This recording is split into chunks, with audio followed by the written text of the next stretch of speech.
Boop. Hello and welcome to What's on the Pile. I'm Nathan Bezner, and with me is Jenner, Wagner, and Hsien.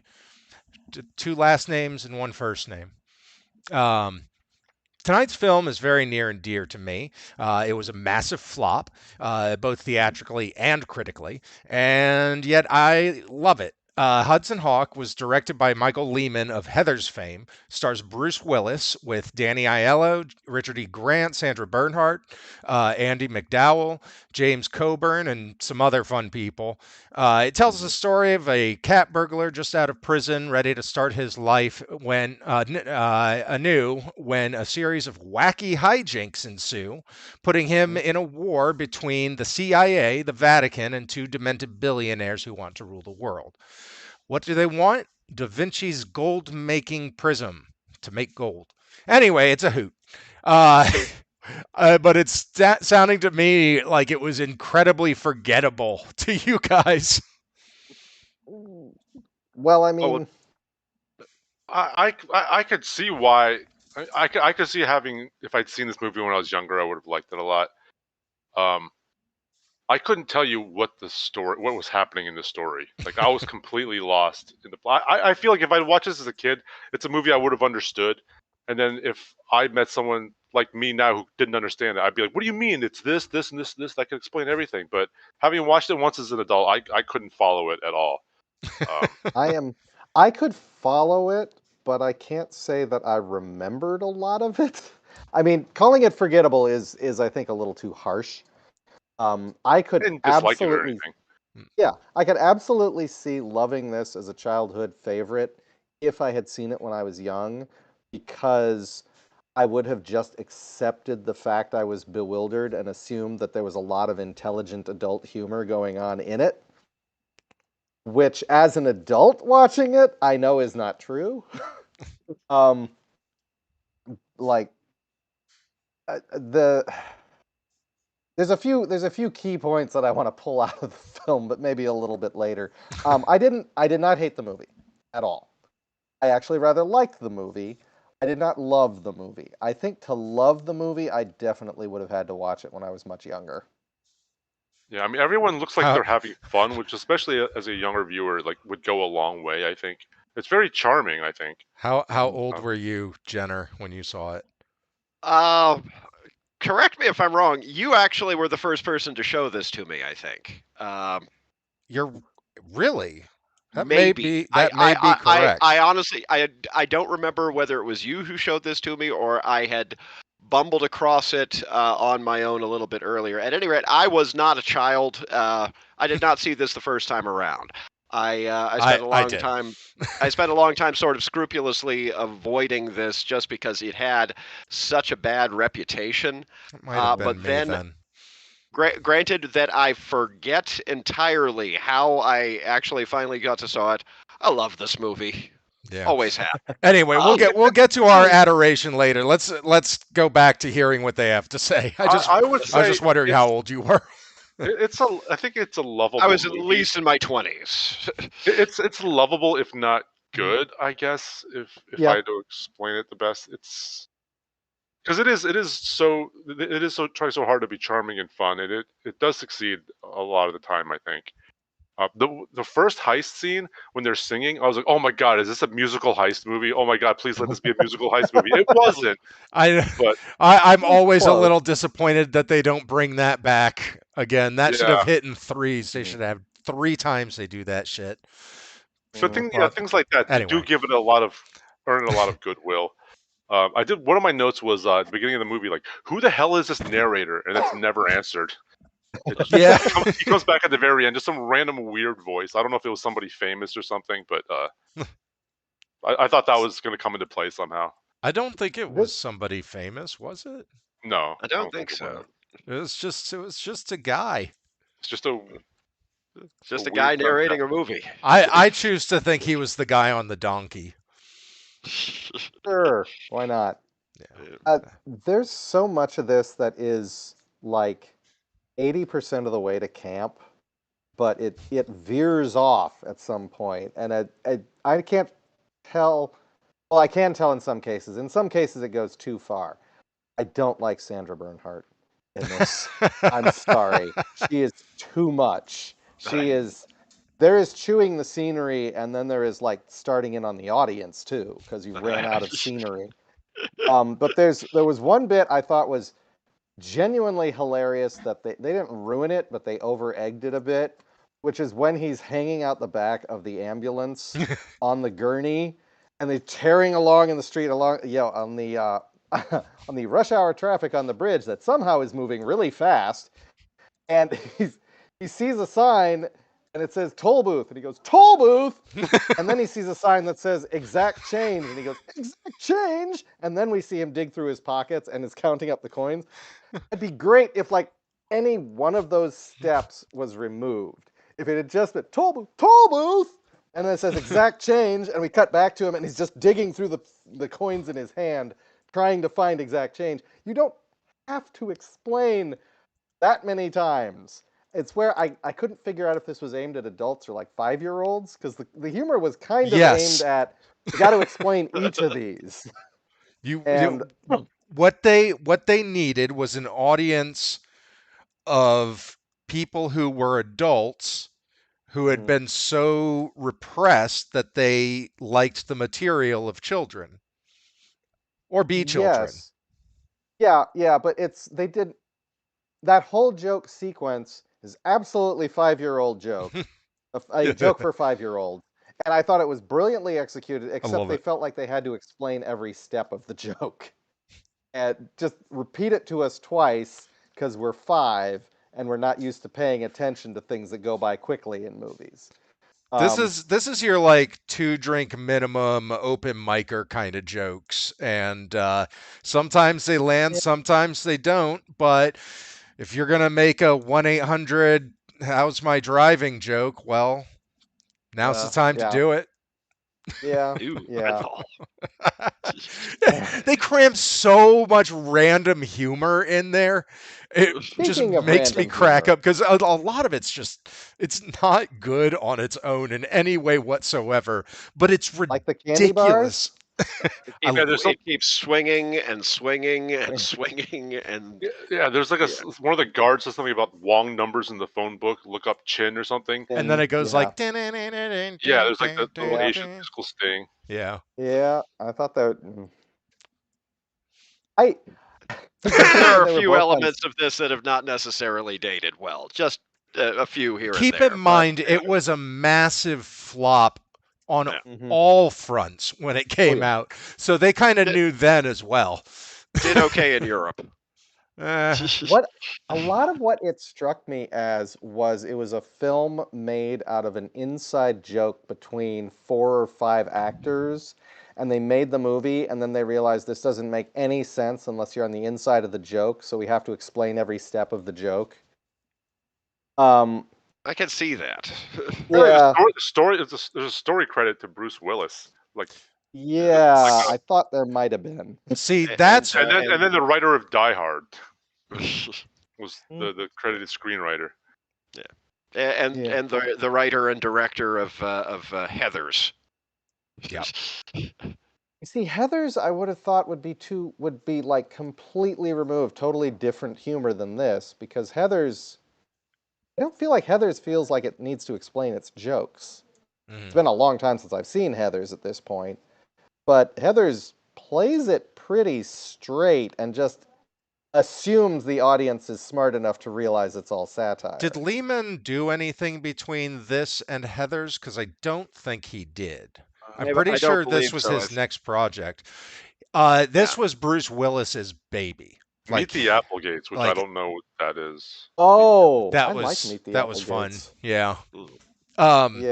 This was a Bruce Willis project. It was all him. He shepherded the thing, and he probably just brought Michael Lehmann on because he loved Heathers, and then said, "Here's a bunch of money." And Lehmann probably thought, I'm a young director in Hollywood. This is probably a good move for my career. And then took it, and it was not. Bruce Willis, of course, it didn't really hurt him in any way whatsoever. He had, Die Hard 2 after this. Yeah. In fact, I'm Or pretty I sure don't know if Michael Brian liked Lehmann's the only one who got hurt by this movie, career-wise. Well, he made a bunch. He made Airheads, The Truth About Cats and Yeah. Dogs after this, 40 Days and 40 Nights. Those were all like moderate hits, I think.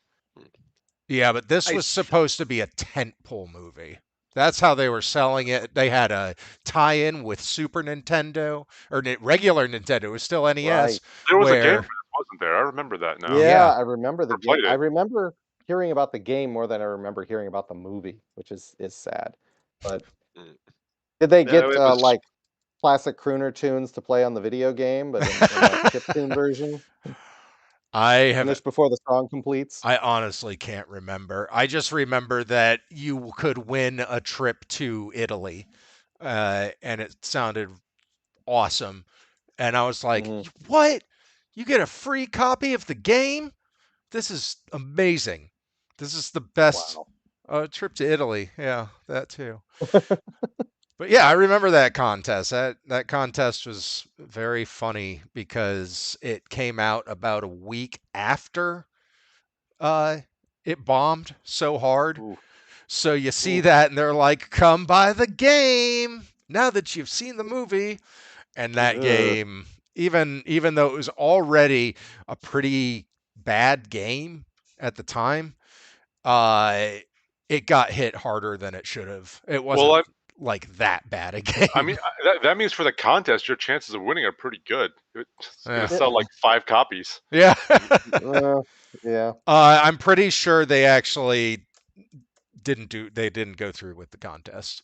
Probably not. They like So is this a natural like expansion on the fact that Bruce Willis has always wanted to be a blues singer, something like Yeah, that? it is absolutely part of that. The story, the co-credit for the story is to one Robert Kraft, who is also co-credited with the musical score of the film, along with Michael Lehmann. Basically, that's Bruce Willis's partner in the Bruno Project, which was his Bruce Willis's soul music career. one of the major things about this movie I've always noticed is that the problem it runs into that I don't think Bruce Willis gets is that it's not supposed to be a funny man surrounded by zany characters. He's supposed to be the straight man surrounded by funny characters. And so they're all funny, but then he's also funny because, well, Bruce Willis wants to be funny. And what He Bruce also has Willis always wanted to be a wants, comedian.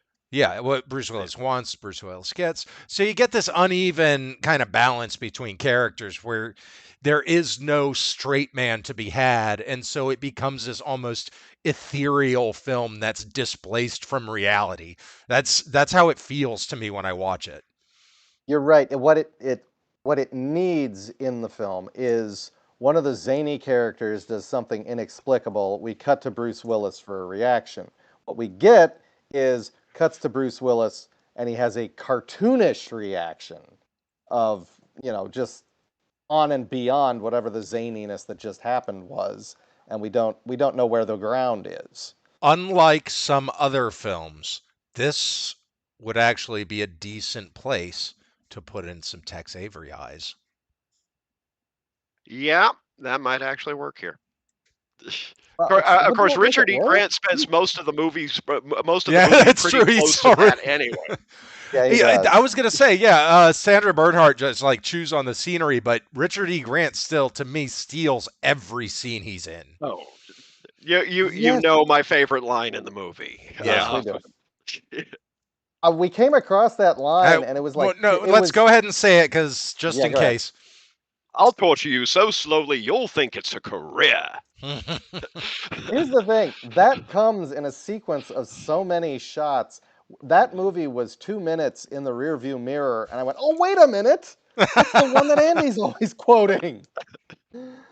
There are some amazing one-liners in this movie, and they're strewn about all over the place. And some of the ones that are just so completely left field, like, "You want me to rape him?"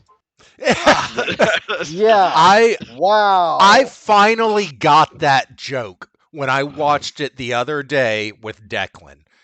Because I never got it. I thought he was just saying it randomly, and everybody was like horrible. I thought he was suggesting that he raped them, and that's it. That's what I got out of it for the forever, and I did not realize after they have him read the book that he does not know what the word rape means. He confuses it with something else, but we're not told the setup.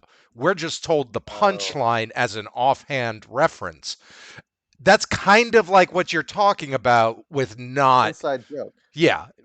That's what it looks like. Is somebody who's seen the movie 28 times doesn't realize that that's the joke until like the last viewing I had. Until you explained it. Exactly. Yeah. Or is it something that was cut? I mean, I feel like this is maybe a movie that was chopped up a bit. Yeah, I'd allow it as a possibility. Oh, My big finally I get it joke or that I finally got was that James Coburn is basically playing Flint gone bad.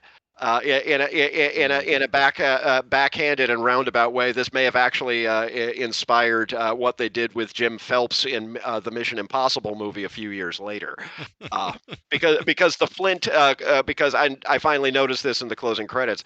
Some of the music from In Like Flint was actually credited as being on the soundtrack. I like, oh, okay.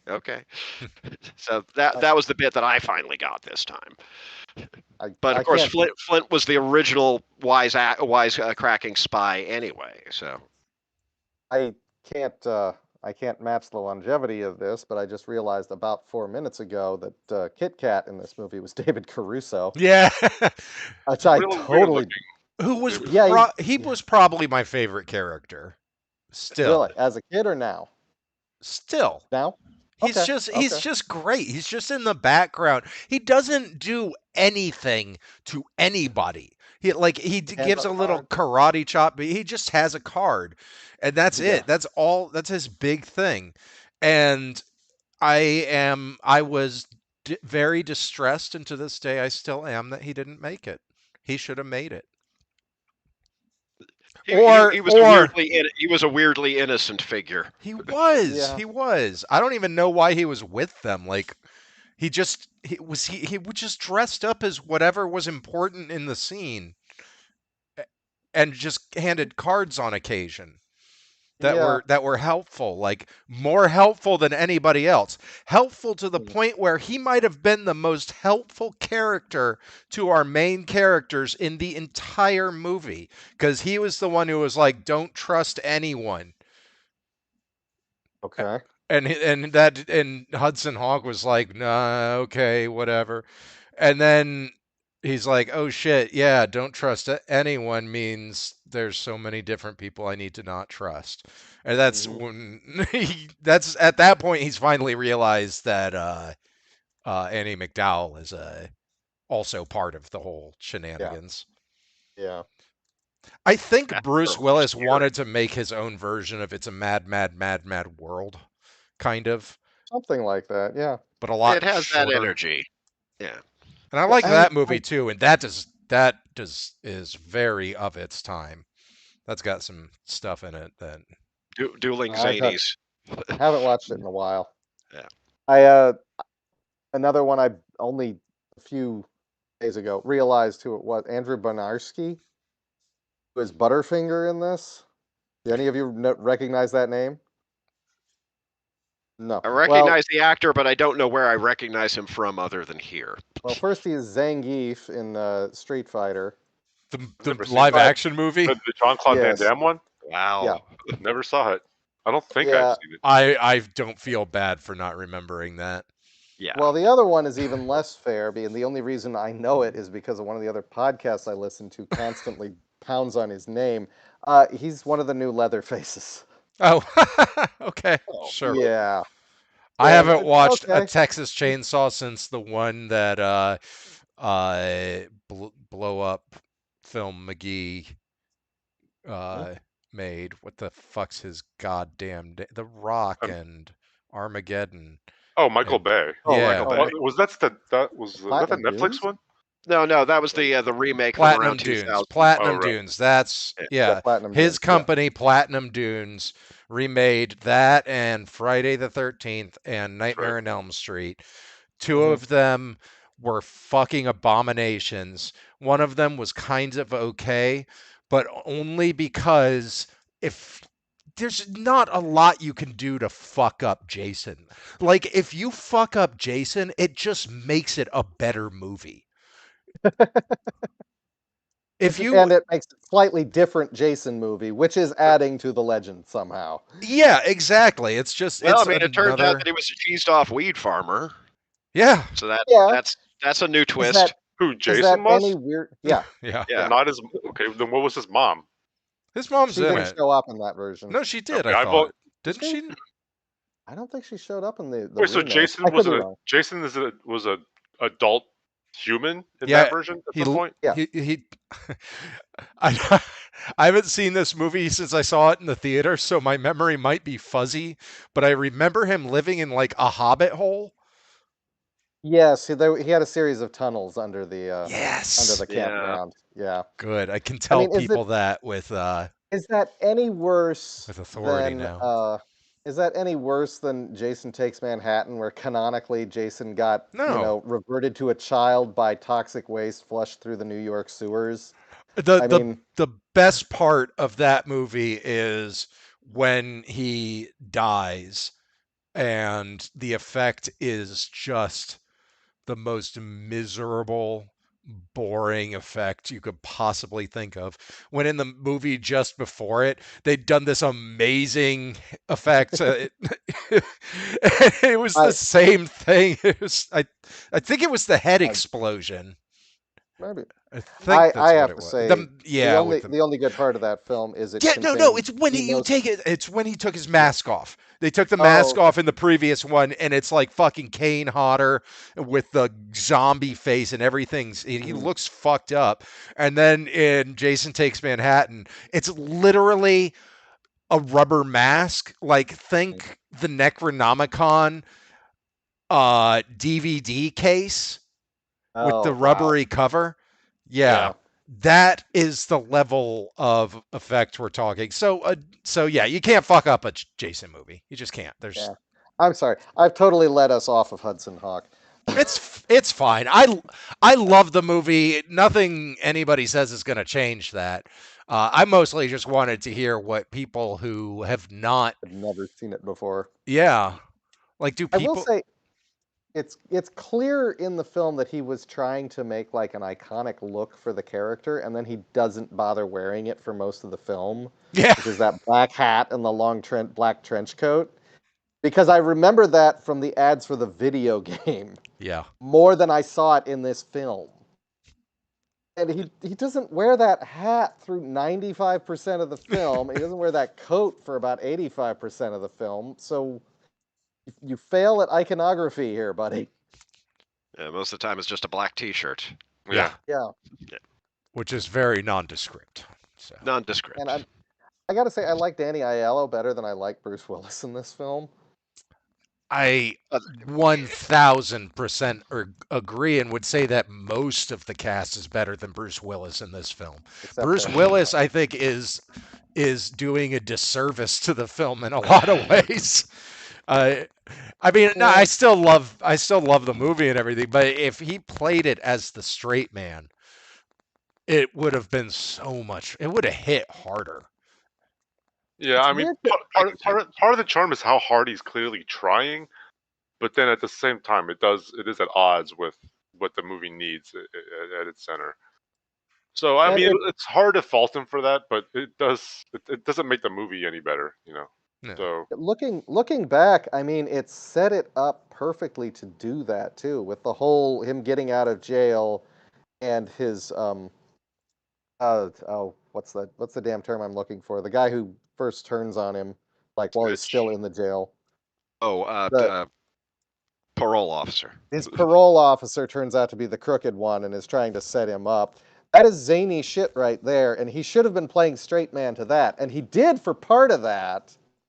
But then he just couldn't resist writing himself a bunch of really good jokes in there too. Really good jokes.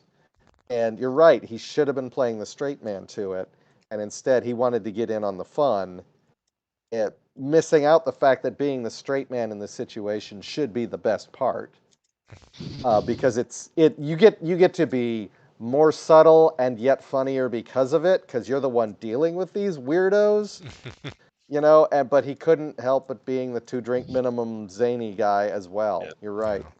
Making little rippers, doing some Mm-hmm. crowd work.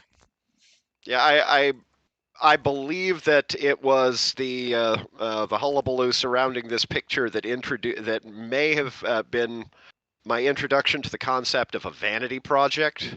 Yeah. Which this was. There was a lot of Bruce Willis around at the time that this was made. This was, the point where he tried to just get something done completely based on will alone, and it got done. But there was a big backlash against this sort of vanity project after that. Yeah. And Bruce Willis had to kind of settle down and act a little bit more in some smaller pictures for a little while as well. Oh, like striking distance. You remember that one? Vaguely. That's Bruce Willis on a boat chasing a murderer. Oh, but then that was right before Pulp Fiction, it looks like.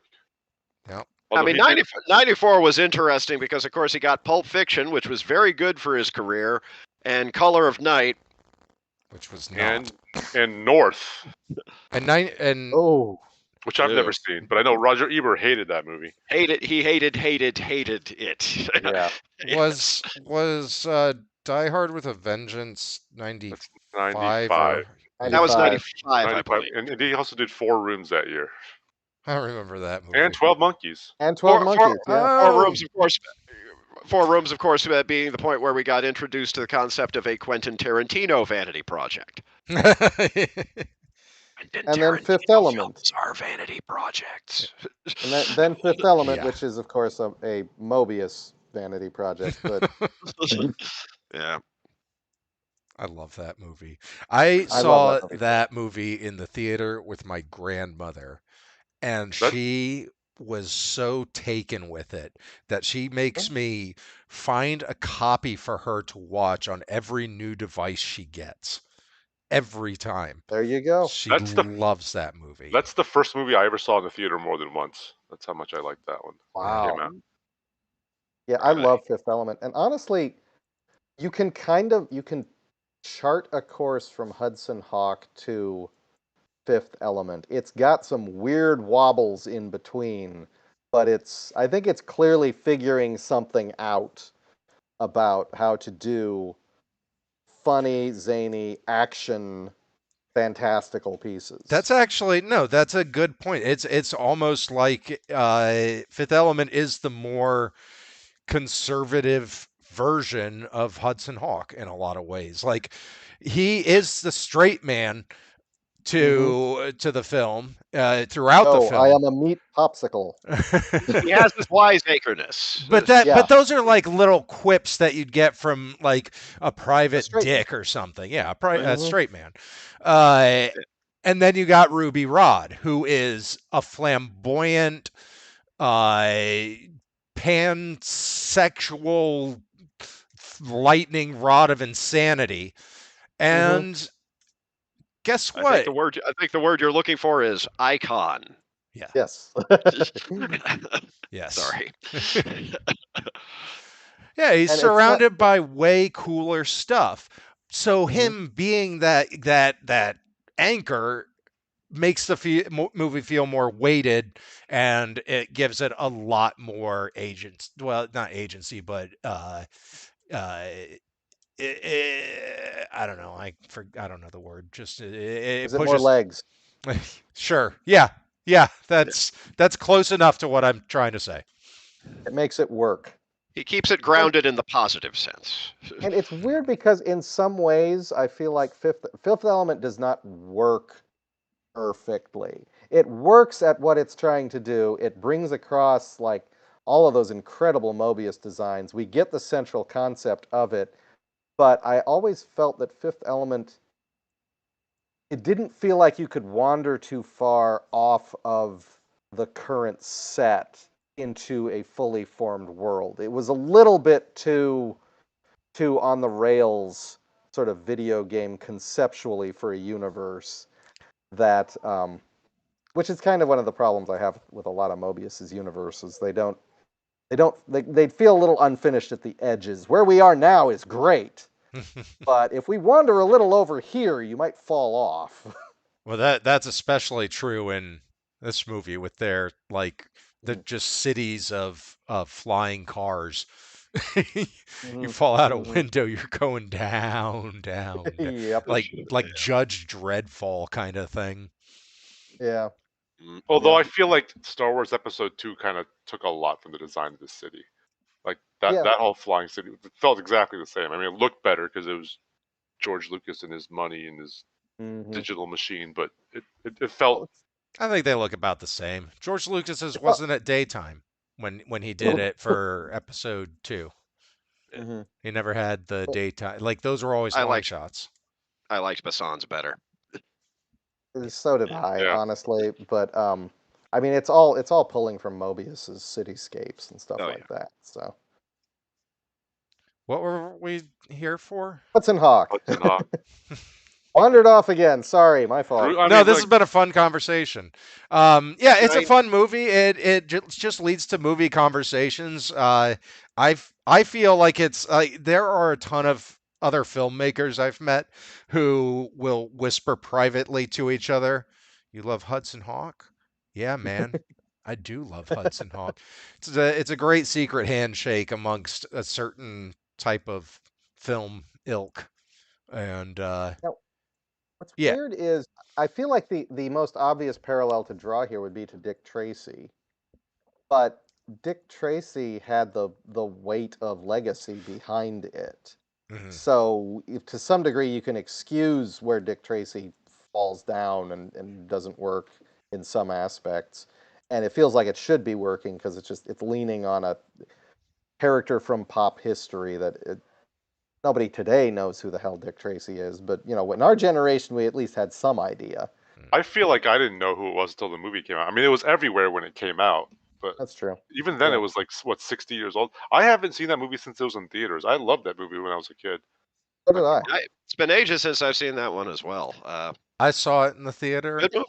And this is the first time I'm saying this out loud because everybody loves it. I did not like it. I did not care for it. I didn't understand. What aspect of it? Did you understand like the noir? Yeah.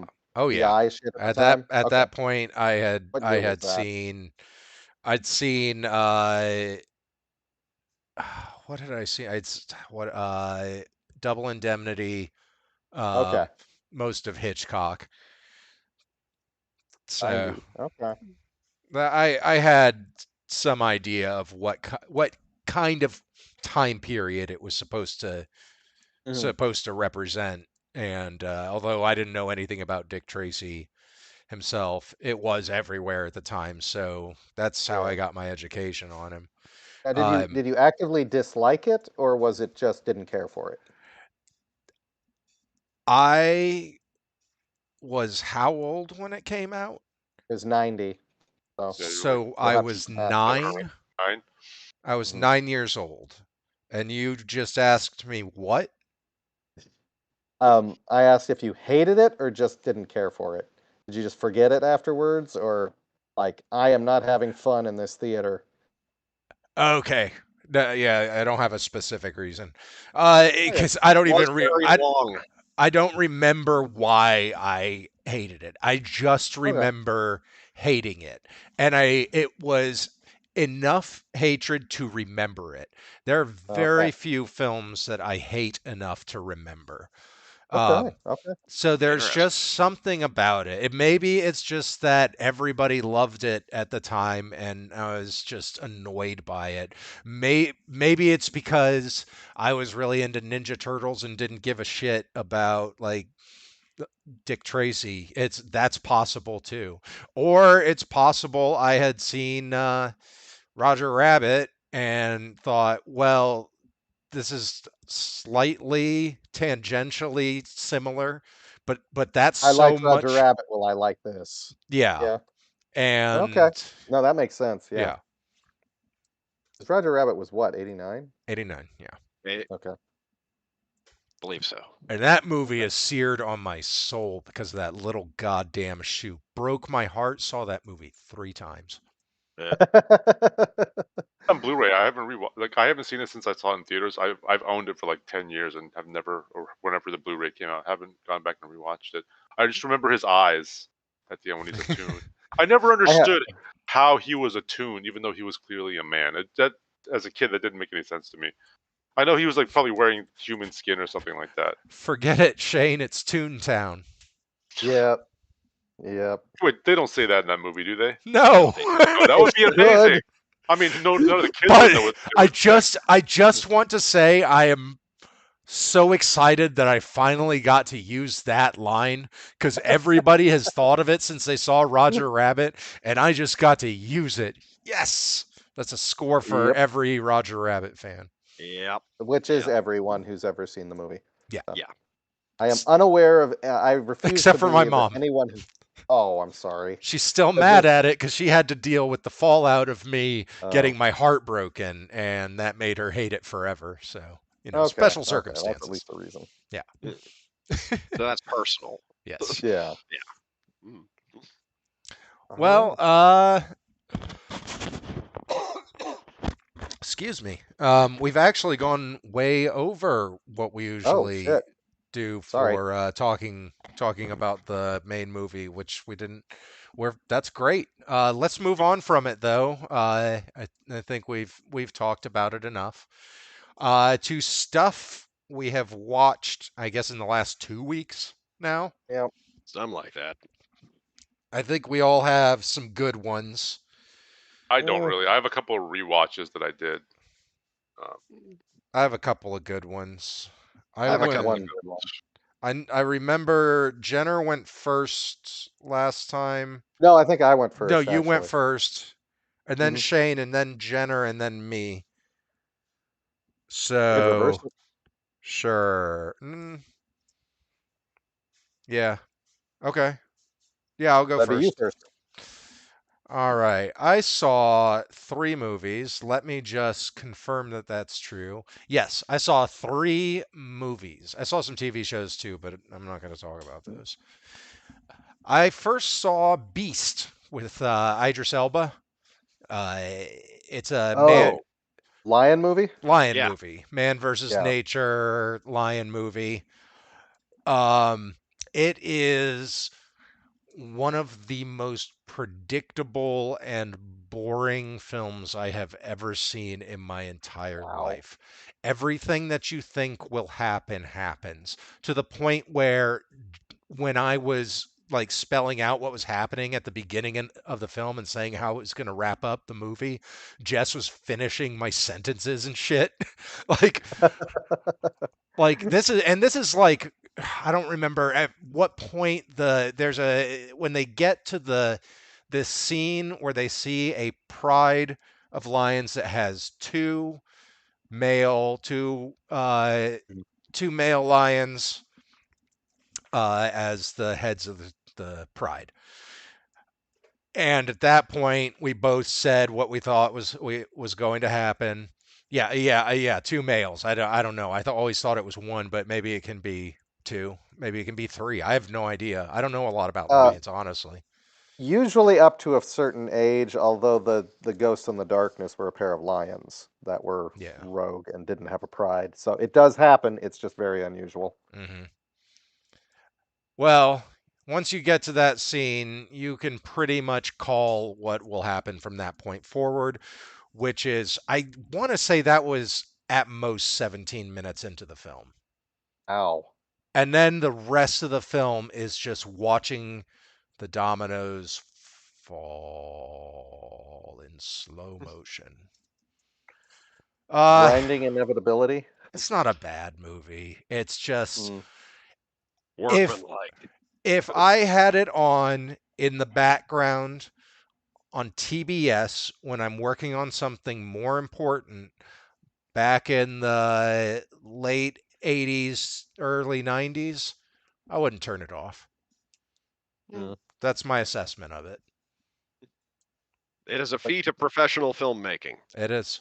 It is. That's something to devote your entire attention I to. want to say nobody did a bad job.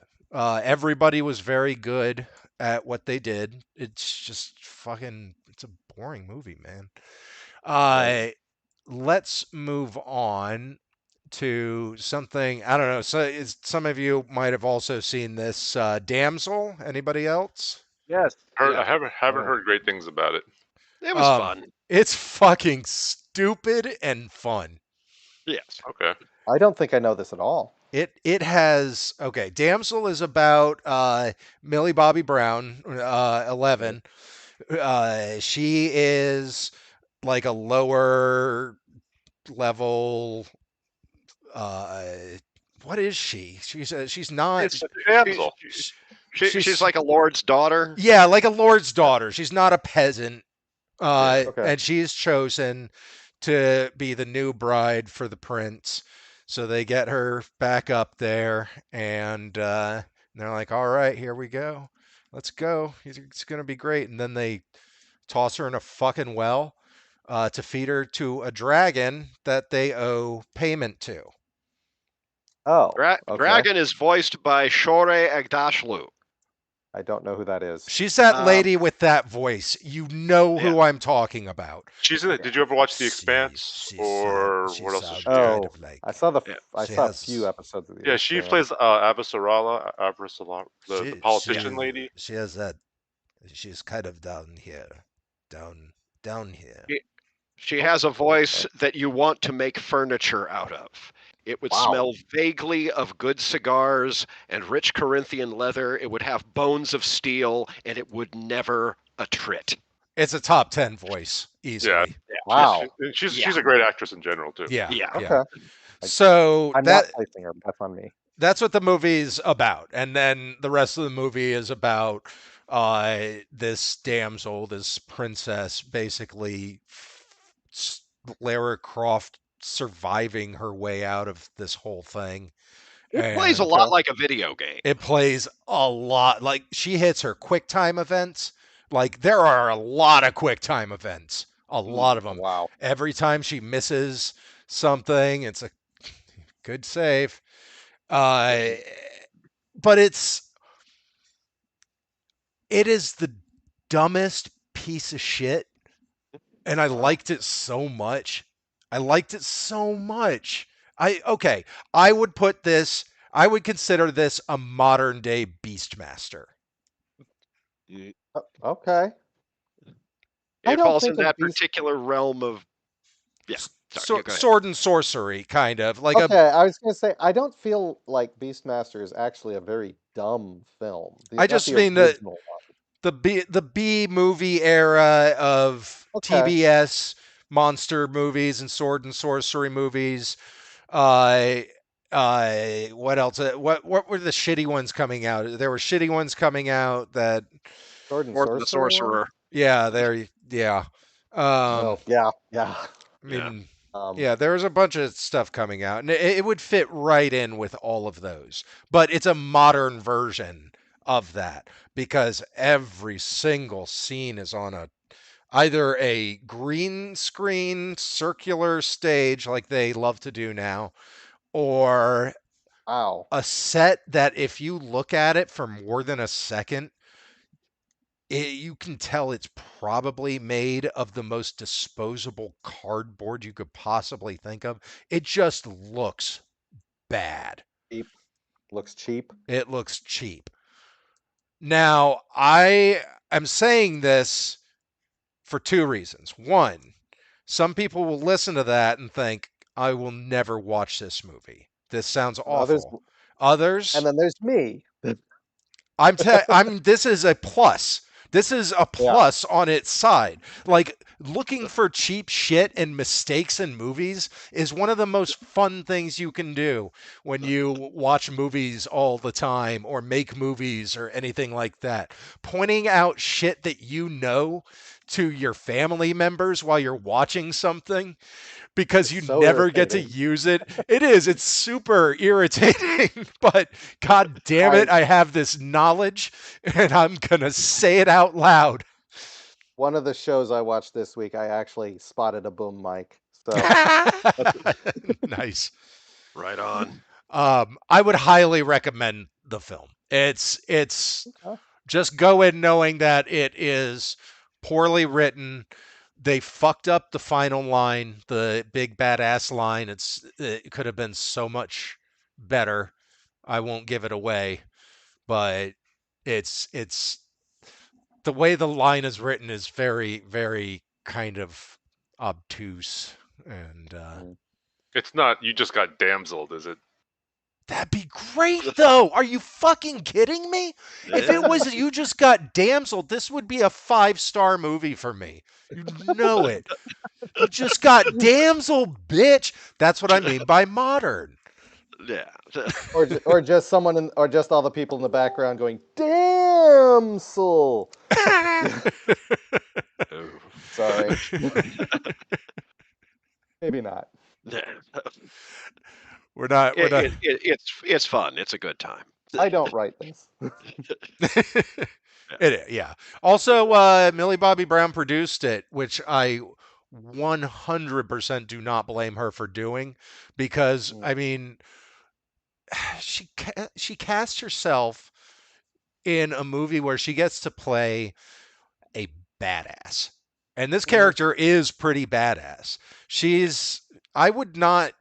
She's not even particularly naive, I would say. It's just everything happens really fast. And she's incredibly motivated and skilled and just able and interesting. And so, yeah, I would make that movie for myself too. Like it would be like if Kurt Russell was like, I'm gonna produce this movie. It's called Escape from New York. I'm gonna be a guy named Snake Plissken. You know, it's that kind of character. So yeah, I really liked it. Okay. The end. Go see it. It's on Netflix. It's like, yeah, it's on Netflix. If you have Netflix, you're not paying extra. I have a sneaking suspicion my wife might like that one. I've got one more for all of you. How many of you have already seen Wonka? I've seen it. I am not going to be watching Wonka.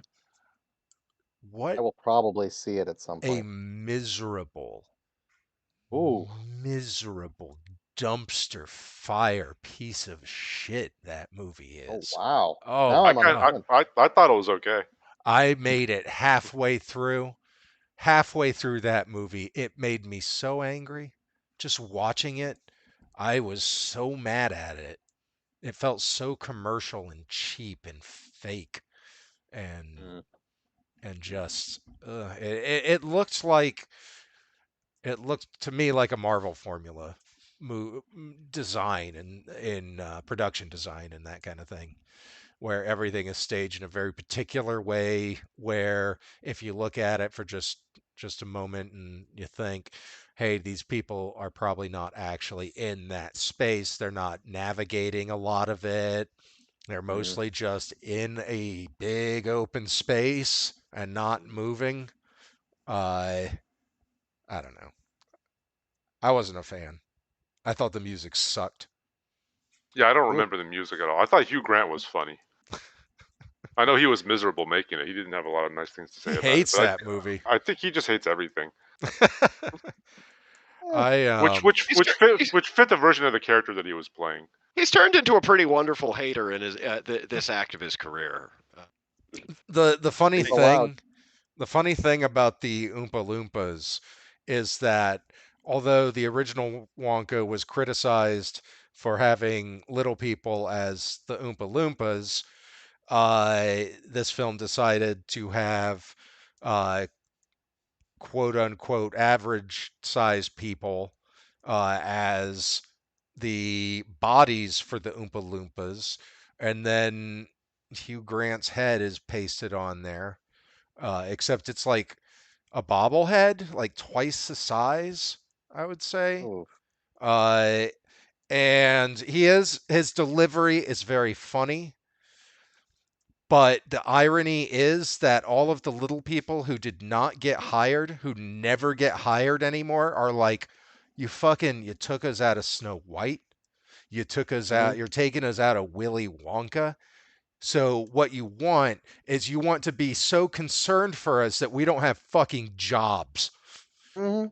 And that's the entertainment side of things. Yeah. And so I find it frustrating when I mean the previous the Johnny Depp version. I that's know Wonka that's isn't the same worse. story. That's a worse It's film. not good, but it did employ a little person as all of the Oompa Loompas. Do I recall Yeah, that it was just Was it one. correctly? was it Deep, Yeah, was it same. Deep Roy? Yeah, I it was Deep believe Roy as so. all of them. It was just Yeah. yeah. Yeah. Yeah. How So is he considered a little person? is he I not? believe Am I so. wrong? I think so. Yeah. Wait, was that all CGI? Was I tricked? No, So Deep Roy is a little He person. is a small person, but I'm not sure. There's like a height limit. Oh, I have no idea what the He's qualifications 4'4". Okay, then yes, he is a little person. Okay. So yeah, at least they did use little people.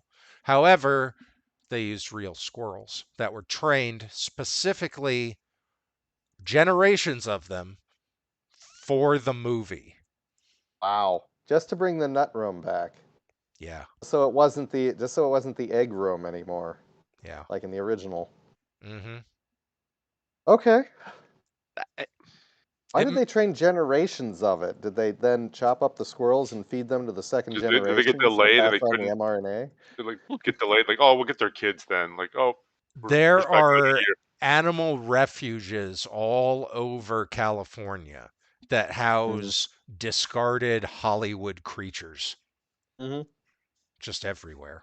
There's a whole like sub industry of it. It's wild. Yeah, but why generations of squirrels? Oh, because They don't- shooting takes a long time and they had to maintain a certain look, and squirrels, when they're aging, uh, they age more rapidly. I don't. huh. You look up the article on Google. Okay. That's all I know. Yeah, I'm sorry. That is all I know. Squirrels have pretty short lifespans, so you could but probably it's get still a through couple years, right? Like some two, like three that. years, like a mouse.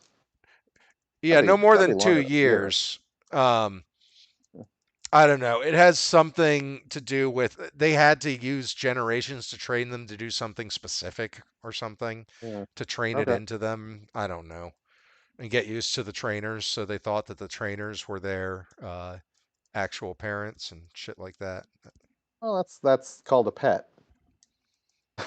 Not anymore. That's that. No, No, those are that's how like property dogs and cats owned by regard Warner you as their Brothers. parents. So, Yeah, yeah. Yeah, that's messed up. hmm. Anyway, I'm sure a lot of people liked Wonka. That's fine. That's fine. I'm okay with it. I'm not going to be mad at anybody for liking it. I just think it's a vile piece of trash and is indicative of everything that is wrong with our decaying cinema. I mean, sight unseen, I'm with you, but of course I'm on record as thinking that all Wonka movies are vile pieces of trash. So No, you know, no, no. Yeah, Gene That Wilder is awesome. yeah. Gene Wilder is awesome, but I do not like that movie. Not one Do tiny. you like the original story by any chance? No, not particularly. But at least Okay. Roald Dahl was on the level See, about I being kind that's of a dick. I don't count Jenner as being on my side of this because he hates all of them. It's not really a win for me. I Yeah. understand. Yes. There are plenty of decent to good reviews, enough that I would say the majority of people like it. Um, and I'm just Well, snob look, who is Nate, all you have to understand that philosophical and shit. I think the thing that offends you the most is mediocrity, and mediocrity by definition is going to be not offensive to most people. Yeah. So they're not going to write absolutely scathing reviews. So the That's not a things bad that way of putting offend that. you the most are not the things that trigger people to write horrific reviews. Yeah. So that's not surprising that the reviews don't agree with you. Yeah. That makes sense. I like originality in film. I realize that. Hmm. That's what happens when one of the first horror movies you see is Evil Dead 2. You're When you like, are start they at the all like top, this? no, Mm. no, they're not. Anyway, those are my three. Who wants to go next? I believe Jenner's next if we're going in reverse order. Okay. Yeah. Let's see. I have. Well, of course, you got Damsel out of the way for me. Thank you. Yep. Did end up catching up a little bit on sort of background for Bruce Willis on the heels of watching Hudson Hawk. I actually went back and rewatched the first season of Moonlighting, which Hey. aspects of Okay. which have not dated super terrifically. That said, it's it's still kind of delightful, and It's network television, so it can't be that bad, right? Like yeah, it's no, it's nothing too horrible. okay. It's a Still, little. It's very much a creature of its time, but still generally pretty delightful. And you can definitely see that Willis kid was going places. Yeah. Um, I loved that show. yeah, and more's the pity that well, I mean, his health issues have taken him away from us. Yeah. But even so, leaving that aside, just to try to keep it to this to the theme of three other than that. Well, actually, check that. Also saw the TV series of Guy Ritchie's The Gentleman, which is actually a ton of fun. oh, Um, okay. It's on my list. although I don't know is that it quite plants the landing at the in the last episode, but is pretty interesting up to that point. And again, really good chemistry between the two leads, Theo James and Kaya Scodelario, who you might not recognize the names, but you would probably recognize them. They've been in a lot of stuff lately. In any case, however, movies. Saw Ethan Cohen's Drive Away Dolls, How's that? This is the one without Joel. This is the one without Joel. This is the one that was released a couple months ago, I guess. It basically kind of sort of a lesbian road comedy. With the always wonderful Margaret Qualley, and it's funny, but it feels like half of a movie made from half of a script. From half a team. It has an acute feeling, even at 84 minutes, of being simultaneously padded and incomplete. It is not a terribly good movie, but it's kind of interesting the way that it's not terribly good. Because it's trying to recapture some of that sort of madcapness that the Coen brothers were so good at with the likes of Raising Arizona and that sort of thing. But it does it's weird to think of Coen brothers movies as having heart. I think the heart may have been Joel's. Oh no. Yeah, That would explain him leaving so soon. Yeah. Which one did Macbeth? Was it? That was Joel. Yeah. Okay. No, Drive Away Dolls feels kind of hollow. It's a bit of a misfire. It's not bad. It's just not good. To segue from that into well, it is what it is. I saw Argyle, the Matthew Vaughn movie that is. It's a lot of picture. It's kind of like a lot of Vaughn's other work. It has a tendency to be kind of sloppy and feels like it should have been trimmed down a little bit. That said, it was pretty much a good time.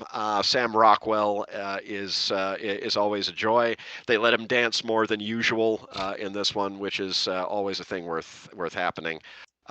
Bryce Dallas Howard needs more leads. And the back half of the movie is basically one twist after another.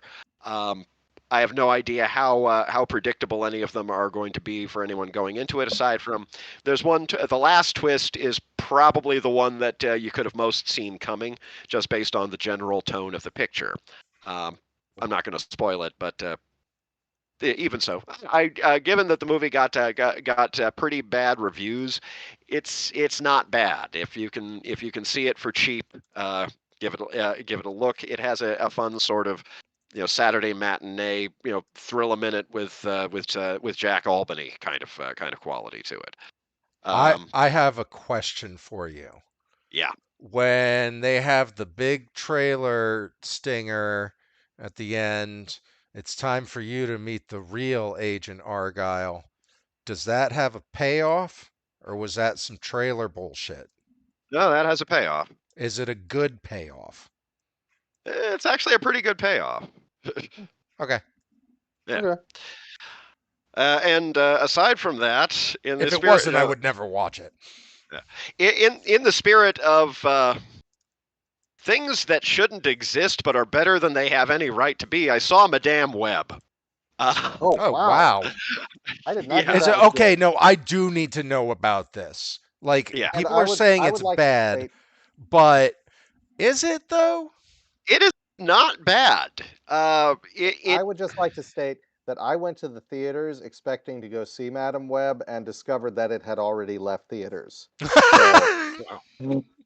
It's already on video on demand, so Yeah. Oh, Oh, wow. wow.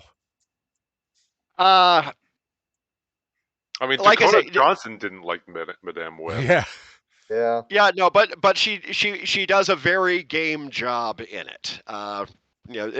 Dakota Johnson is turns out to be really good in basically anything. She's kind of turning into the female Jason Statham, not necessarily in the sense of of being particularly action oriented, although she has some good action in Madame Web, mostly in the sense that she can do anything and retain her dignity. Not the actor I would thought you were reaching for there, but okay. Jason I mean, Statham. All right. Statham can make any movie he wants and retain his dignity. Yeah. Okay. Is Jason Statham in a lot of bad movies? Oh, hell yeah. Is Jason Statham bad in any movies? No, he is not. Statham is the new Steve McQueen, and Dakota Johnson is kind of turning into. I mean, aside from her fondness for the art house stuff, which is interesting in its own right, she's actually really good in Madame Web, given that the entire setup is so frickin' bonkers out of the gate that even her character kind of sort of acknowledges the abject ridiculousness of the situation that she finds herself in, as do all of the characters around her.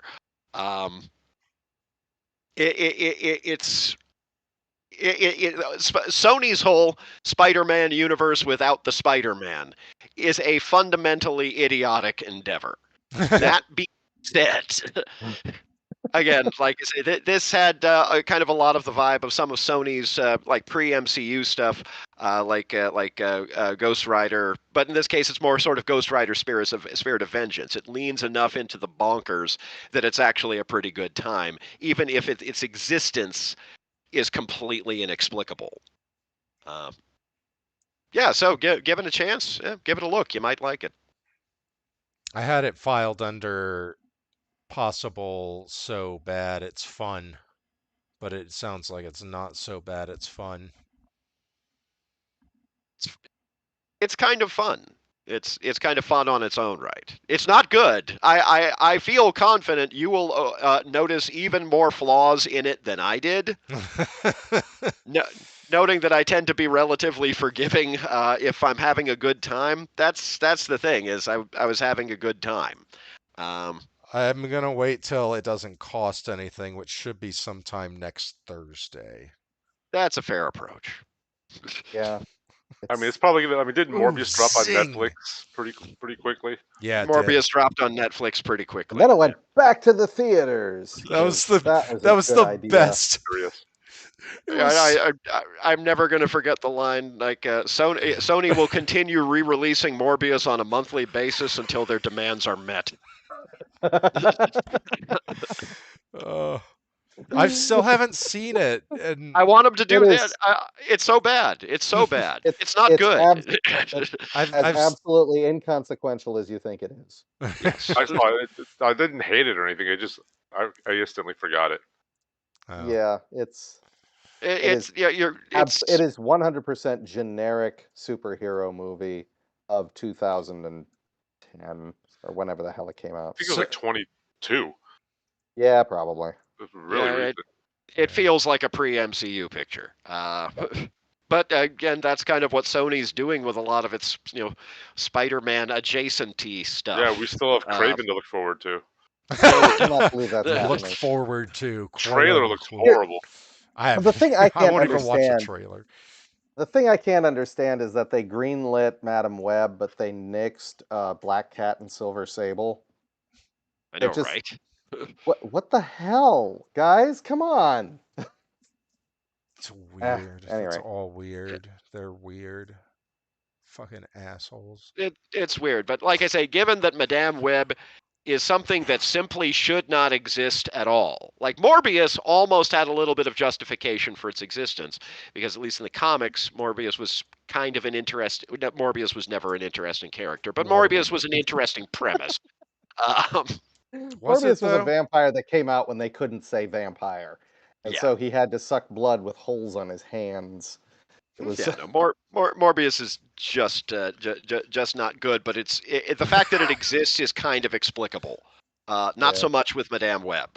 There is absolutely no way to get my mind around the fact that somebody thought this was a good idea at all. It is a vanity project that was proposed by someone in an alternate dimension. That's not a bad way of putting it. Every time they release another one of these weird offshoot movies and it's a new character, every single time they reveal the character, I always think of Arrested Development and like, her? Yeah. Yeah. Like Craven, him? I mean, Craven would be awesome if there was a Spider-Man. I mean, he was great in Spider-Man 2, the game. Yeah. But who cares about him on his own? Yeah. I don't care about Venom on his own. And Venom is dumb as shit, and I like it. The only other time Craven has been interesting and it was not involved in Spider-Man was when it was involved with the unbeatable Squirrel Girl. So, I mean, and I'm not joking, he's actually fun in that comic, but... Well, fair enough. I can see that. Well, like I say, sometimes, as I say, with the Spider-Man adjacent projects at Sony, sometimes you get Venom. Sometimes you get Venom. Let there be carnage. Yeah, that first one, not great. That second one, oh, that's the sauce. Yeah, like not least for actually dovetailing into the MCU, which kind of elevates its surroundings by de facto, but also, like I say, that was the queer romantic comedy we did not know we needed from a Venom movie. Even so, Madame Web, a little closer to Let There Be Carnage, buoyed considerably by Dakota Johnson's ability to dignify whatever they pay her to do. That's about it's not as completely bug nuts as Let There Be Carnage. Let There Be Carnage was inspired. But given that it shouldn't exist, as I say, it has no right in any case to be as interesting as it is. All right, that's your 3, right? That's it, yeah. Who's next? I don't remember what the reverse Shane, list was. I believe. Shane? I started last time. I have very little, but on I did here, watch... Shane is up here. Yeah. Shane is to your left on my screen. Yep. There we go. Yep. So I did watch the Oscars, and it was fine. That's right. There's just one thing I want to say. I want to say fuck Wes Anderson. I already don't like his movies. This motherfucker goes and wins the Oscar for best live action short film. Like, bitch, that award is not for you. Yeah. In a film starring Benedict Cumberbatch and Ralph Fiennes, this dick swoops in and wins the award that is for the up and comers, for the obscure indie filmmakers. Like, what? I understand that Netflix had a large hand in this, but I Ooh. find it hard to believe that he could not take himself out of contention if he didn't want to be in contention for this award. What was So, the award for? best live action short film. Yeah, what was the film? Oh, I don't know, something on Netflix. Some Oh, the Roald Dahl wonderful, thing. wonderful story those- of Henry Sugar. Yeah, one of Henry those Roald Sugar. Dahl things. This is Michael Oh. Jordan showing up at a high school game and winning the slam dunk contest. Yeah. You are 100% correct, Shane, but that was a very good short film. I understand that. doesn't make a difference. That slot is almost like an award for starting a career. Like, Yeah. he doesn't need that clout. He doesn't need to prove that he can make a short film. And He's the guy didn't fucking even Wes Anderson. The he didn't even guy show up. who, yeah, there you go. The Right, other he wasn't people who at are the He wasn't there. nominated. Wow. It's also his okay. first Oscar, which is kind of funny. But He won for a short. Oh, that's a little He started- humiliating. yeah, it's started probably his his only. career. Yeah, so I just wanted to get that out. Other than that, the show was fine. The Ken thing was fun. Yeah, I was happy that Poor Things won a bunch of stuff.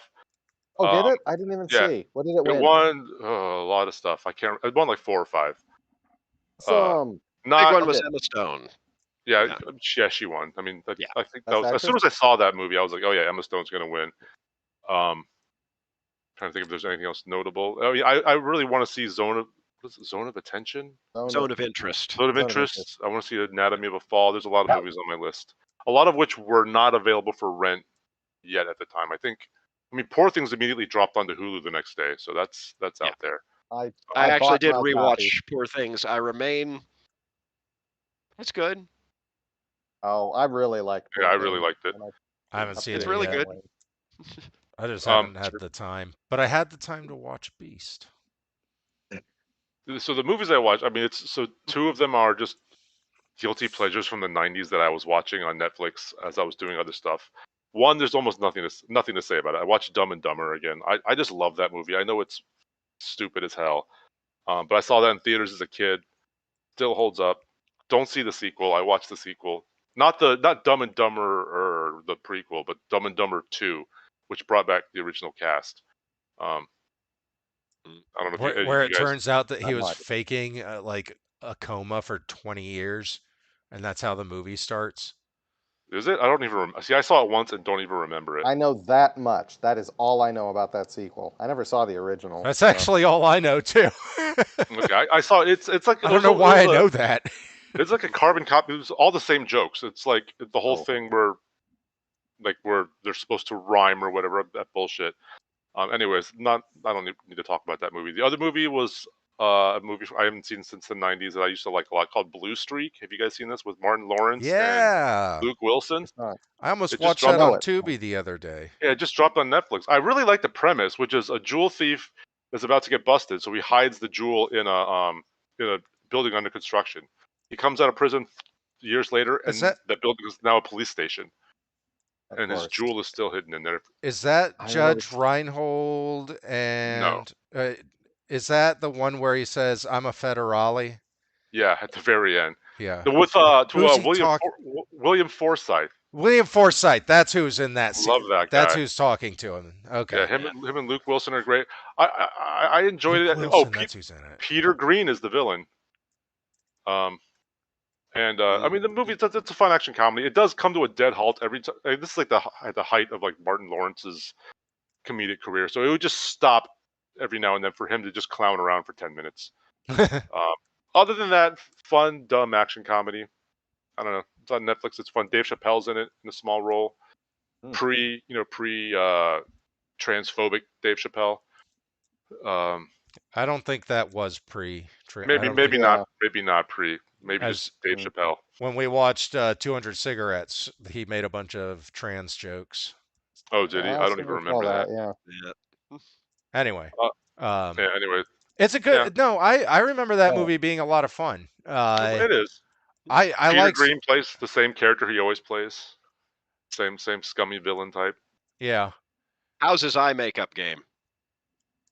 About the same. Just checking. Yep. Still got the perfect clear skin. Full lips. I don't know.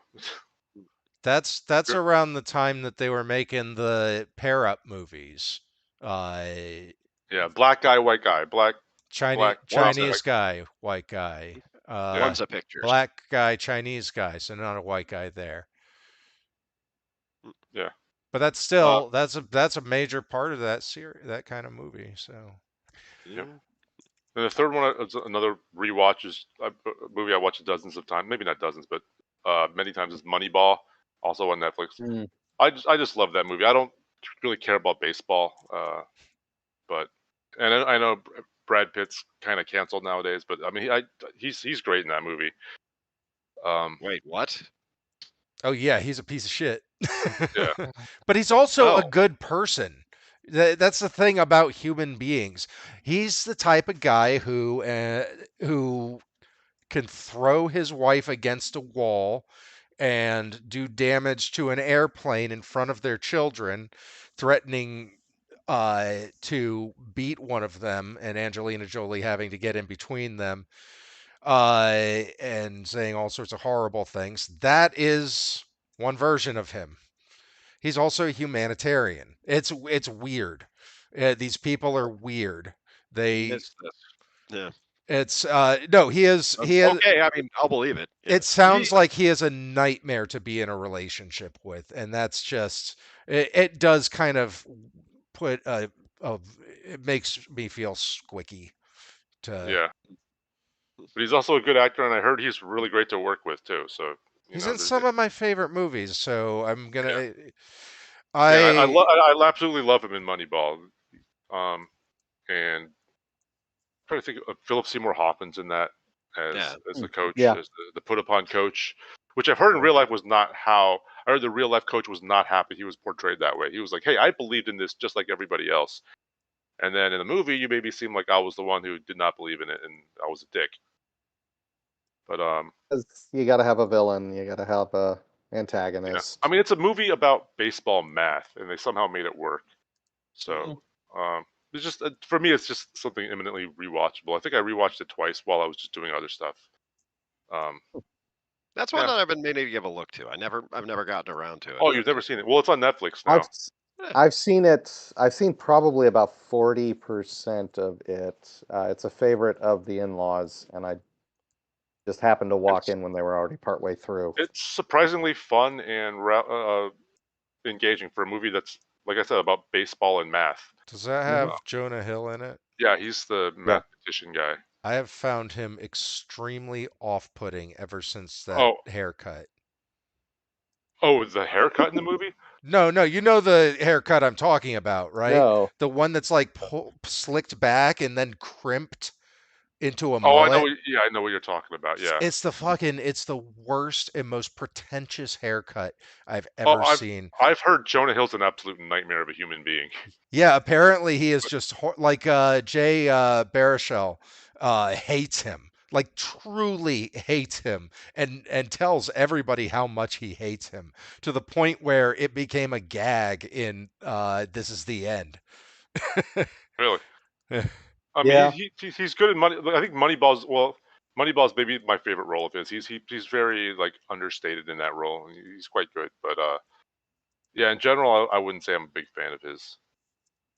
Spike Jonze has a small role as his ex-wife's new boyfriend or something. I don't know. It's a very small role, but it's a good movie. I would give it a look.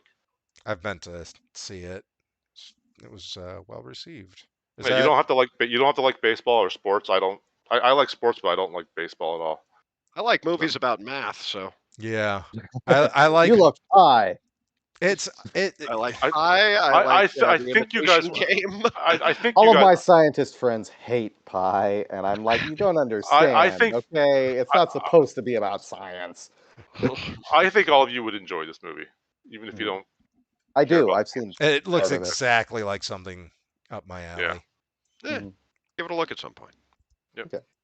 Yep, that's all. I've I got a will bunch make of a point of TVs. actually getting around to it. Yeah. I'll Still put it watching. that way. Still watching Shogun. Still very good. New episode just Awesome. came out yesterday. I Yeah, need to I think start that's fine. that. I might start that on Wednesday because I'm just I mean, gonna you be guys know that sitting in the Hiroyuki room. Sanada's in it, right? He's the Yeah. main guy. Okay, just making Yeah. sure because I know you Oh. guys are all fans of him. He plays Toranaga. As it happens, no, I did not know that. So, Okay, because I was surprised. I'm like, wait, you guys should be all over this. Oh, I thought there's you. that back. I thought you There's said that back like. on the map as well. I thought you said that last time Yeah, I think he did. when you talked about I may- Shogun the first time. I mean, he plays the Toshiro Mifune character this time around. Yeah, So. yeah. I remember you saying that. That's Okay. how I learned it. I'll try to Right. retain that checkbox. Yeah, yeah. I know it's hard to. I know it's hard to.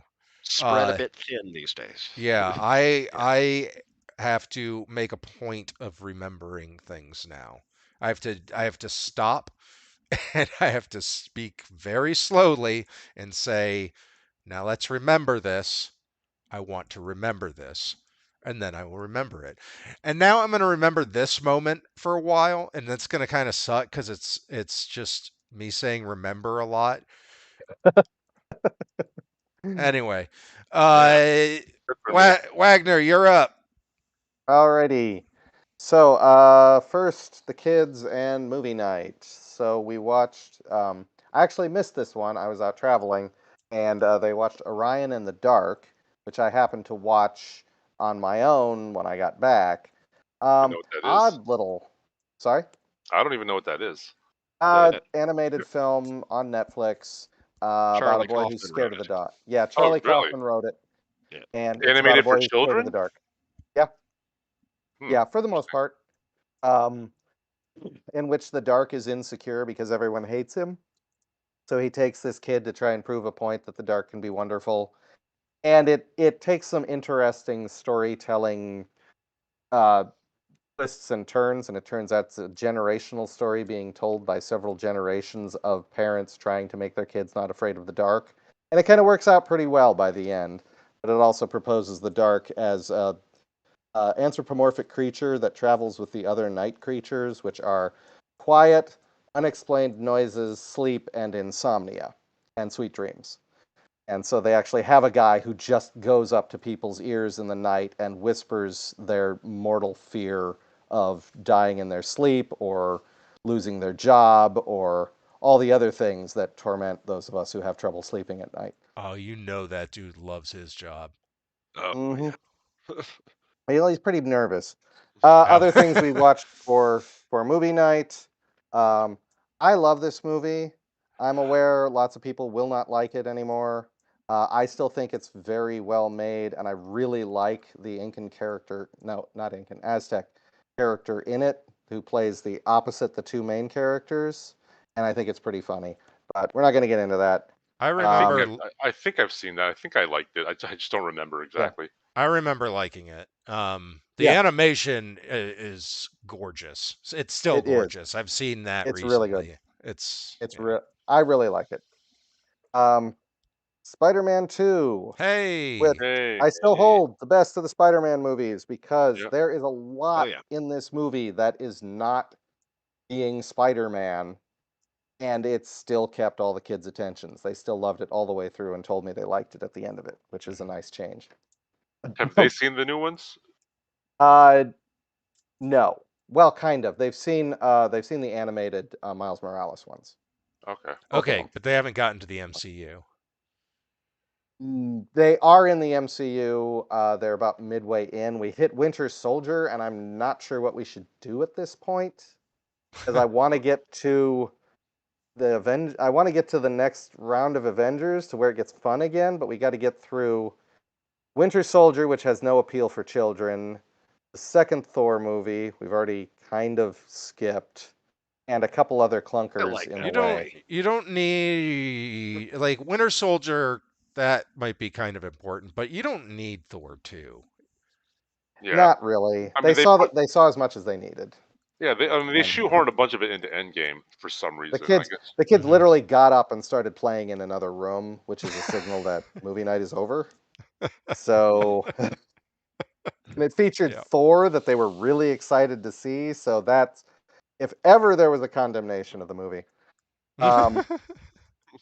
For my part, I finished off one box set and so started another one. Yay.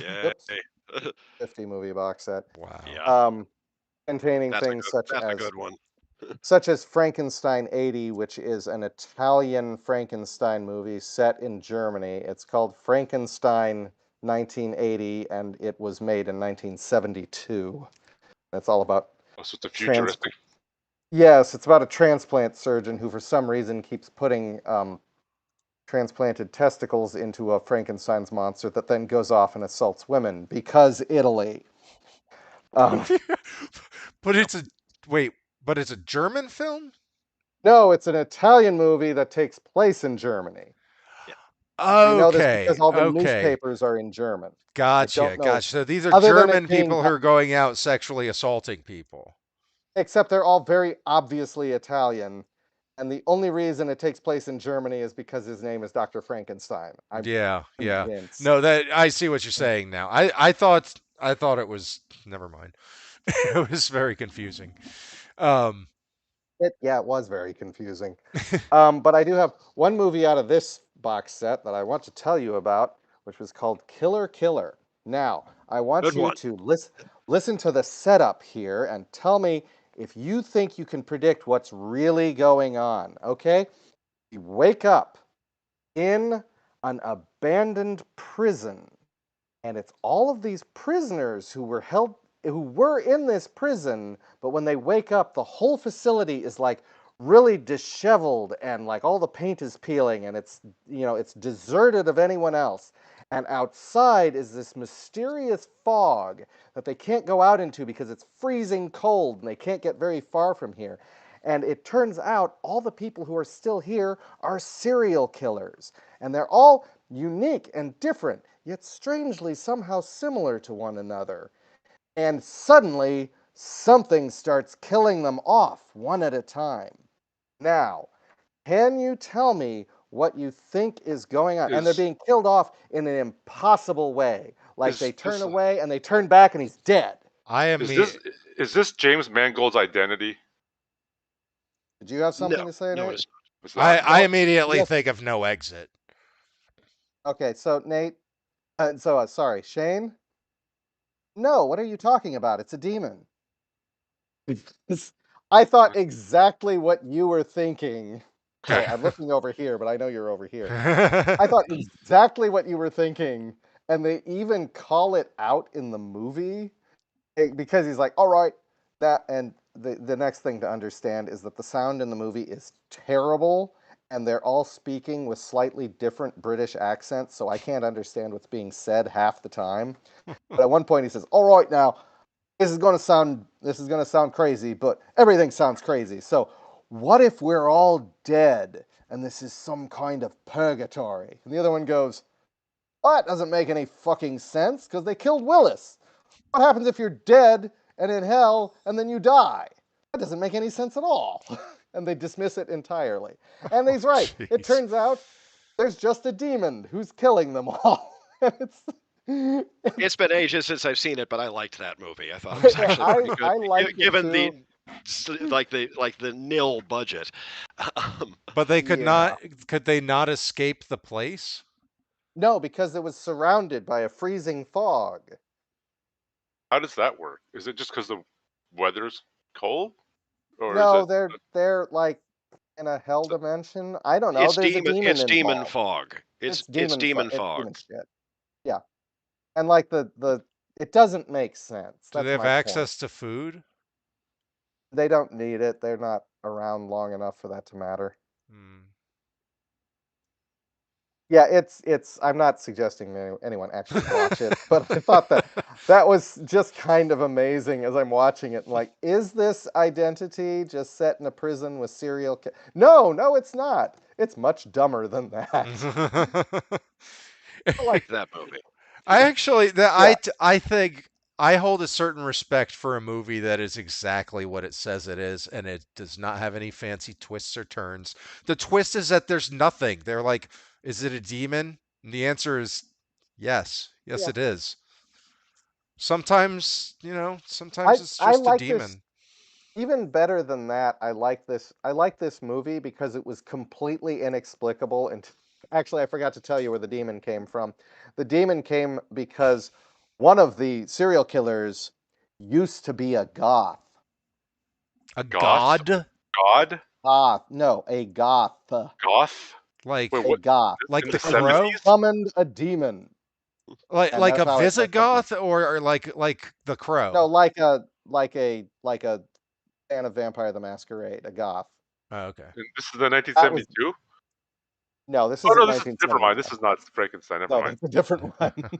Yeah, Killer was from something like 2005 or somewhere Oh, thereabouts. okay. Yeah, Two yeah. movie, I was okay. imagining a black and white film and you starting to say fucking Oh, shit. no, I'm sorry. I'm like, I'm wait a sorry. minute. That might be what, because they did weird little things like that in sci-fi at the Mhm. time. I was thinking of like oh god, what's the Leslie, Forbidden Planet? Yeah. Oh, no, not nearly that far back. I'm sorry. I should have been clearer. Yeah, this was in color, very obviously, post 2000 British film with terrible sound. Okay. Yeah.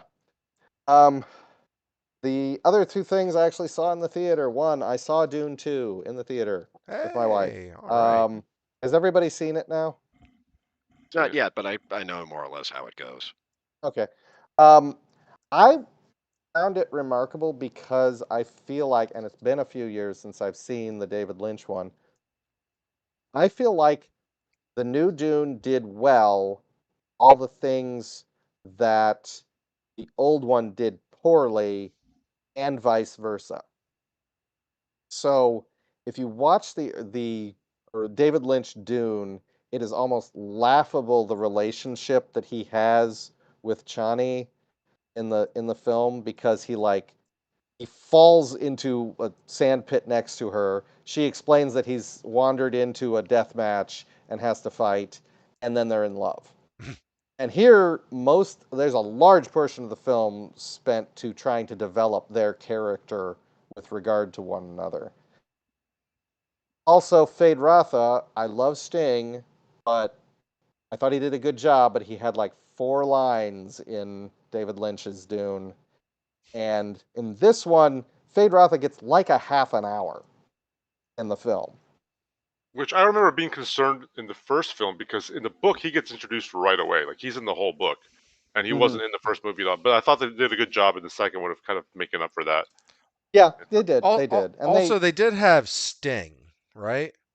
yeah, With yeah, with that underwear and the uh-huh, body. I yeah, mean, that yeah, goes With a the, long way. Yeah. well-oiled body. Yeah. yeah, yeah. I mean, I'm not shunning Sting at all in this, in this. How But dare the you? film, the film gave Fade Ratha a half an hour instead of 3 minutes, and I will kill him. Um, which is the only line I remember him having in the David Lynch version. Um, He and also we looks get to, disgusting. yes, he does. Well, all of the Harkonnens look disgusting, but in a very different way than in the David Lynch one. I mean, Baron Harkonnen does not look diseased in this one. He just looks like a giant slug, but he doesn't look like he is literally dying of bubonic plague. Um, but on the other hand, in this one, the battle for Arrakis is like 3 minutes long. Yeah, And very quick. the sandworms in the original one, the sandworms attacking the fortress is like the centerpiece of the freaking film. And in this one, the sandworms are basically Arrakis Uber. They just carry the soldiers to the fight. That's literally Like all they end kind of, up you see doing. like a wide shot of them like plowing through the city and wrecking shit, but it's very Yeah, quick. they're like knocking over like fighter jets and stuff like that. Yeah, you're absolutely right. But you don't get the immense scale of the sandworms coming at the shielded area and stuff like that. So it's weird that it like fell down in the new one in portraying the final battle for Arrakis. Whereas in the original, I mean, yes, they've got the weirding modules and all that stuff that was never in the book. That's a little silly, but they made it work in the original Dune movie. And in this one, it's like the whole battle is like an afterthought. But it's weird. Between the two of them, you can absolutely get everything you want. So I guess kind of best of both worlds. And the last thing was I went to the theaters because not going into it, but I needed to get a break, and I just went to the theaters. I'm like, what can I watch right now? And I went to the theater, and there was almost literally nothing in the theater I wanted to watch except Kung Fu Panda 4. Ah, So I what? went and saw Kung Fu Panda 4. And you wanted to watch that? I like Kung Fu Panda. I love the original Kung Fu First one. Panda. I don't Yeah. mind 2 and 3. So I'll see where this goes. They There was are a Kung they Fu- are There was a Kung not. Fu Panda 3. Yeah, I mean, there's a Okay. 4 now. they're not. That- They are not. They're not offensive to me. Yeah, I'm Like gonna see like what's playing in of the theater. of the shit The- that comes across my television screen due to Mhm. children, it is not offensive to me. I think number That's 1 important. is genuinely really, really good. Yeah, Um, yeah. It's yeah, and it's Jack Black, so you know. Oh yeah, there's Mhm. there's nothing playing. I was looking in the theaters to see if I would have had the same assessment. There's the Beekeeper. They weren't playing the Beekeeper at that point, I so actually I must kind of have want to missed see that one. that, but I don't Yeah, want so to do I, pay but for it. yeah. Yeah, same. I wouldn't pay for that. So, Kung Fu Panda 4 is exactly the rote sequel you think it is, except where it's weird. Because the plot of this one is that, Jack Black's character, has to accept the fact that he's being retired. He doesn't get to be the Dragon Warrior anymore. He has to appoint a successor. Why? Because he's supposed to be the spiritual leader of the valley now, and not the warrior who gets to go out and do cool stuff. So it's a story about somebody being forced into retirement, Oh. which is a weird subject for a children's movie. Also, Awkwafina is in it. And I have this odd obsession with following Awkwafina's career because I think she's really, really good, and I think she is really criminally underutilized or misused in most of the roles she's gotten. Yeah, You know, I she agree got on all fronts. I she can see got to that. be in a Marvel movie, and she got to be the friend in Shang-Chi who spends most of the film just going with her mouth open at various things that are happening. I feel like at some point she asked for direction and they were like, I don't know, give us whatever you do. Just do the thing that you do. That's what we paid you for. Just I'm not sure she has a thing that she does. She's just when she's good, she's actually just really funny and good. I don't think she's got a thing. Does I she? think there's a difference between Aquafina doing like Beauty and the Beast and Aquafina doing that no, I'm sorry, The Little Mermaid. She was Oh, in Little I Mermaid. wouldn't know that. Yeah. Never Oh, saw that. wasn't she Scuttle? I didn't see it, Is that the but seagull? She was yeah, the seagull. yeah, She could speak underwater with yeah. lungs. And they want her for the voice she has. That what Hmm. she's known for having Husky this, voice. yeah, her voice and It's not even her husky. delivery. And they She's want got her really good voice delivery. Yeah. and they want her delivery, but they want no emotion behind it. They don't give a shit about any of that. And she does the best she can without direction. Mhm. She's But being given shit to work with. In this case, little better than usual, honestly. She plays a fox who is a thief that breaks into the temple at the beginning of the film and is obviously going to be set up as the successor. We just have to wait till the point to get there where Poe names her as his successor.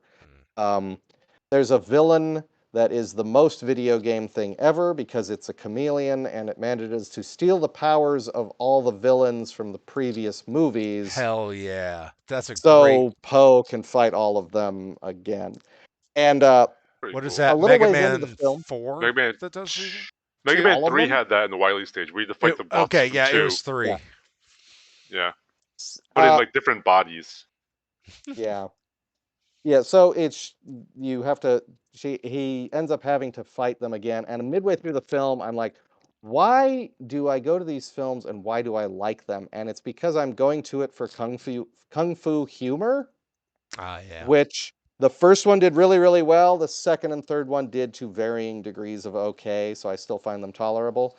And in that regard, this was actually pretty good. They had some good kung fu fights in it that were where Poe is still like incredibly competent and still kind of challenged. And they pull a couple of things that are actually pretty good. There is a moment in it where they pull, of all things, a Charlie Chaplin in the Gold Rush building fight Wow. because they're in a bar that is teetering on the side of a cliff and they get in a bar fight. And so they make a joke out of Poe's weight that he can manipulate the fight just by stepping over here and the whole building shifts and everybody rolls over to this side. So it's actually pretty funny. If you care at all, it's worth a look.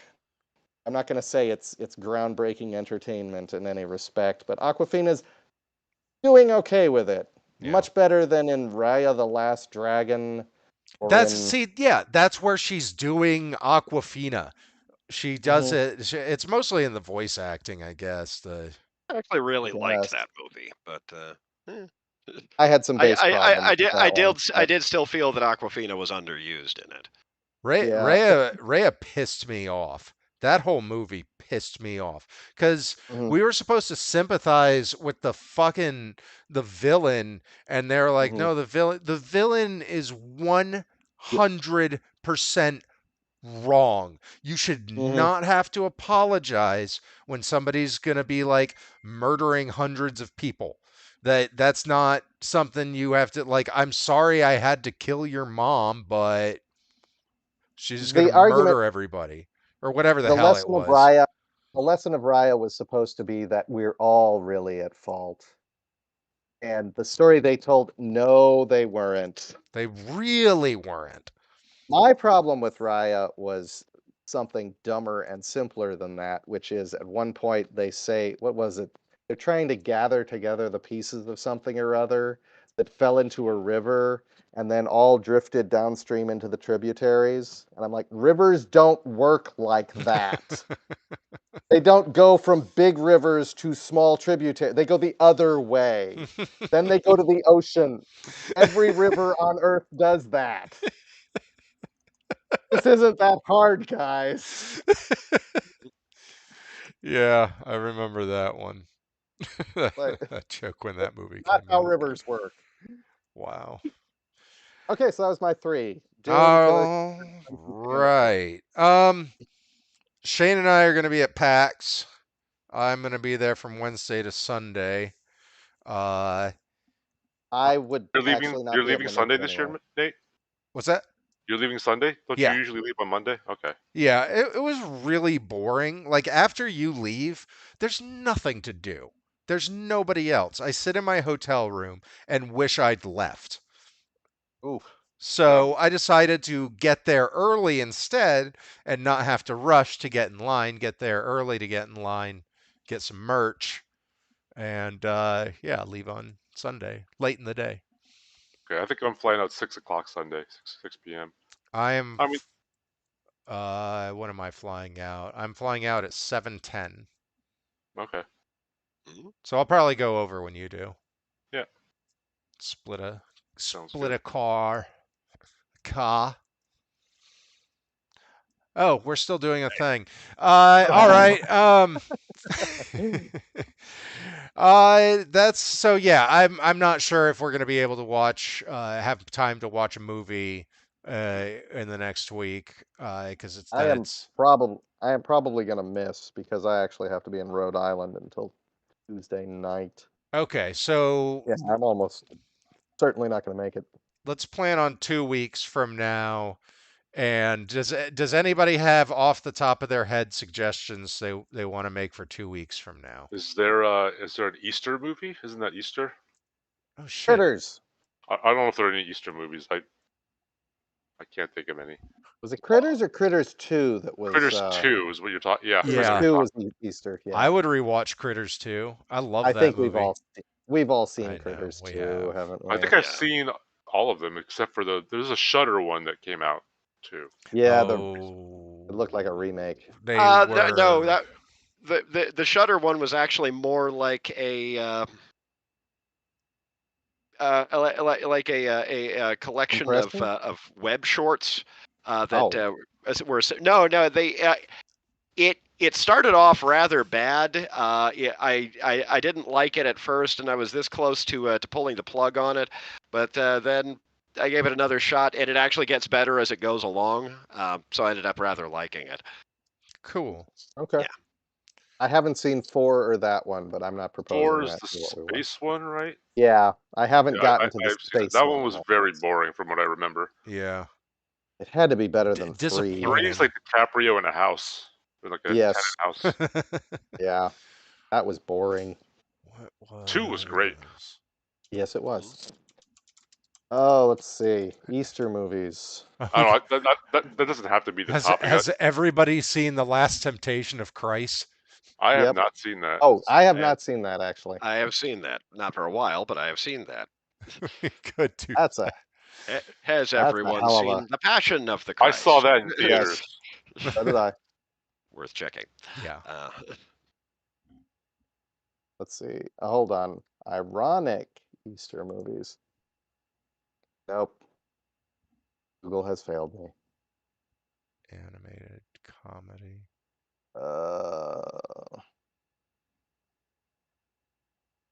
Weird. I assume everyone's seen Monty Python's Life of Brian. Yes. Oh, of course. Yeah. Well, this This is movie- very boring for people to watch. So I'm going This to go is ahead really and boring to watch, end the yeah. stream. We'll take this off stream. Good night, everybody. That's